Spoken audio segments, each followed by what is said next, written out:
So he says about bhakti also. Pushpam phalam toyam. Whatever you give me, flower, this I will accept. But while giving, see the diplomacy. One word he plays. In devotion, you must do ananya bhakti. See the word ananya. Ananya means when you are not the other. When you are united. When you are one with it. When do you become one? When you are realized. Everybody will say, oh yes, you must do bhakti, take Krishna's name. Hare Rama, Hare Krishna, develop a cancer of the throat. Yes, they do all of them, I tell you. So many have come to me for treatment and I said, now what am I to tell them? Go say Hare Rama, Hare Krishna, will get to God. Very easy method, You go on jumping on the Oxford Street, you dance, wear a dhoti which is falling off, you get to God. What a stupid idea. But there are many. They are now begging in Guntur. I went there. That's settled down nicely. Hare Rama, Hare Krishna, everywhere. They came to me, are in India? Yes, I said, by chance I am. Will you buy this book? Only give me 5 annas. It's all right. I will not mind 5 annas. I said, thank you very much. And they are near God, begging like poor people. They have no shame in the name of God. Taking His name and begging.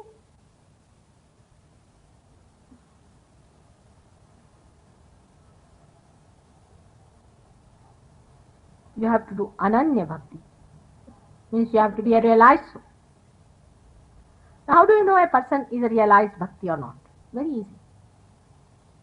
A person who speaks of separation, like Surdas,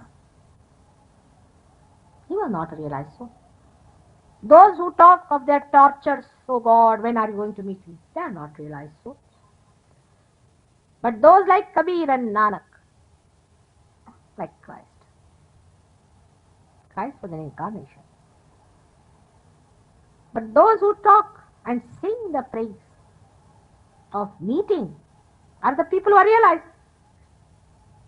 I mean, a person who has met God, why should he talk of separation? It is a simple thing. But we like the songs of the people who talk of their, I don't know what you call that, who killed himself, who started calling himself, oh Lord, when are you going to meet me? He broke his neck there, he broke his head there. What is the need to do all this?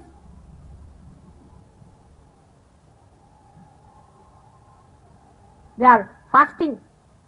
Why are you fasting? I don't understand. Why do you want to make your body weak? In this body, the Lord is going to come. And this body is fasting. If fasting people have to get God, at least 30% people of this country should get it automatically.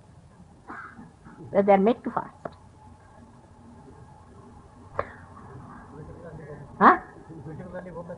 क्या कह रहे? Women, Santoshima fast. Any fast, that's gone to such an absurd limit. And these Brahmins, I will put them responsible. They have given all wrong ideas. Absolutely juxtaposition. How? On a Sankashti, the day when Sri Ganesh is born in the family. See, imagine, that day you must fast. Imagine the argument behind it. That day, you see, supposing somebody is born in your family. I mean, you celebrate. You're so happy. उस दिन खुश हो. कुछ शौक रखना चाहिए. Supposing I come to your house and you are fasting, I'll run away the next moment.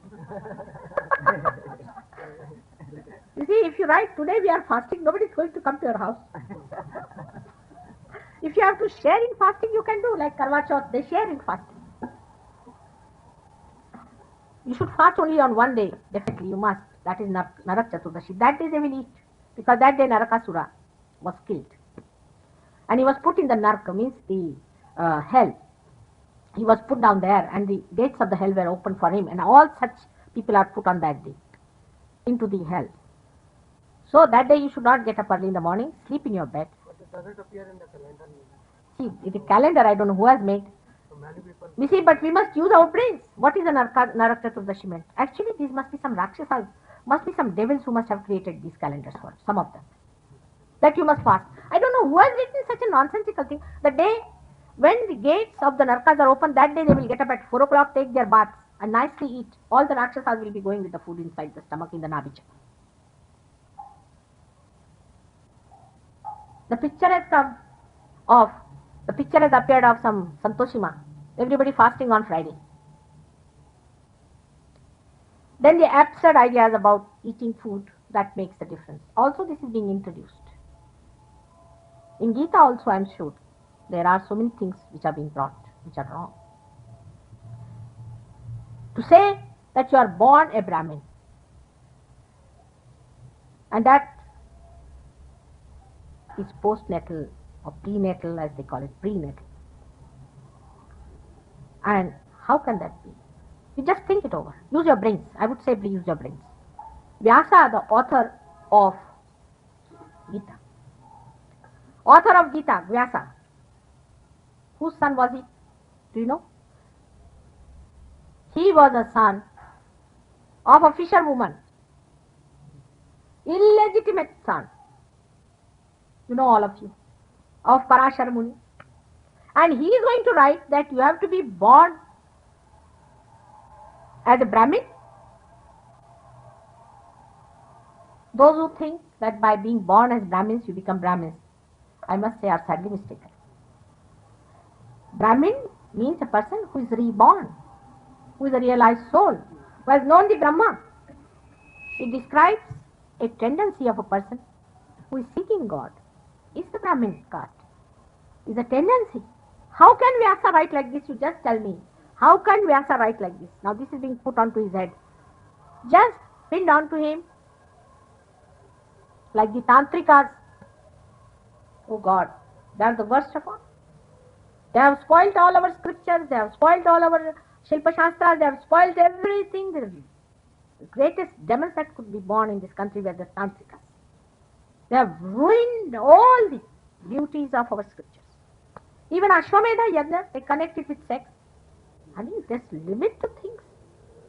And that's why when the people go to Konarak, they think, oh, Konarak, the most enchanting place in the whole country. Nothing more better than that. Rest is this Khajuraho. Actually, that's the only aspect which has spoiled all the beauty of that place. If they didn't have that, it would have been much better. Konarak, of course, the architect himself was a Tantrika, so I cannot say anything about it. Such a horrid fellow he was. But here, the poor architects were given prizes by these licentious and permissive kings to produce new styles and new types of these horrible erotic pictures. There was a competition held and it entered into our Shilpa Shastra, into our sculptures. It has gone up to the south. And you'll be amazed, in the south there's a temple where they have shown a bad relationship between Gauri and Ganesha. Can you believe it? And are we to accept it because it was done by some foolish ancestors of ours?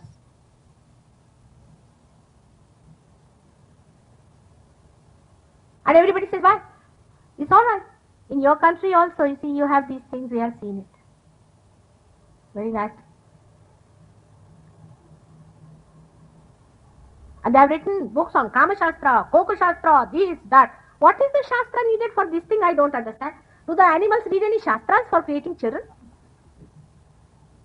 For a simple thing like that, why do you have to read and make so much deliberations? Have you gone mad? All these artificial things I don't understand. For a natural thing, which everyone knows, why should they go into such things? And the result, I'm sorry to say, is 70% impotency today in America.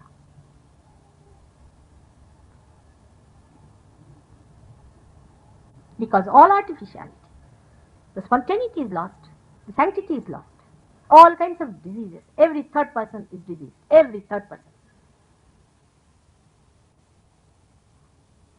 You also are following them.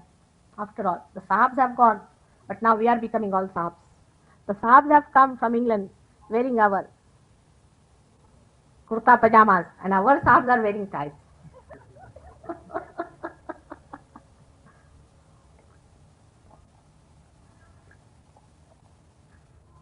Because, you see, somebody told me that we used to think where are our lords lost? They are in India. Crawling left. उनसे कुछ सीखने का नहीं है, आप जान लीजिए, उनसे कुछ जानने का नहीं. Of course, dress doesn't matter. Whatever you wear, it makes no difference. But main thing is that to know yourself, to be yourself,